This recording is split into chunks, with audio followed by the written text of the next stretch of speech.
মা শোনো, কি গো বাবা? মা ঈদের কিন্তু আছে আর 2 দিন, আমার পয়সা দাও, বাজার করতে হবে।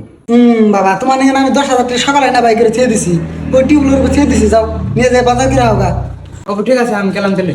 দেখে নকল যাইও, অনকল ঈদের মৌসুম, দুনিয়ার গাড়ি ঘোড়া চলে, একটু ভালো করে দেখে যাইও। ওখানে আমি গাড়ি ঘোড়া দেখে যাবি, আমি তাহলে গেলাম। হ্যাঁ যাও।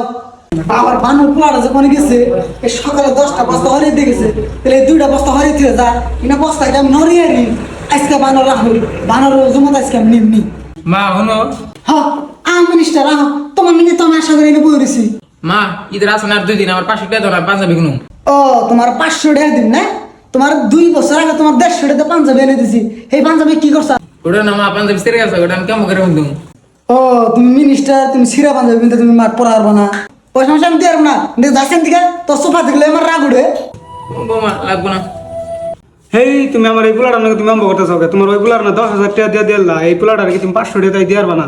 এই বুড়া বন্ধু তুই কথা কইস না, আমার পোলার দাম তুমি, আমি কামাই করি আমার পোলা নিকে, তোর ওই পোলার দাম পয়সা দিয়ে না, তোর যদি তুই তোর পরে তুই তুই দেখা। আজকে যদি আমার কামাই থাকতো তাহলে আমার কথার দাম থাকতো, আজকে আমার কামাই নাই, এই জন্য আমার কথার কোনো দাম নাই। আর কি করবো, সিরা পাঞ্জাবিটা সিলিয়ে মাঠটা পড়লো। ও বাবা পুরুমনি।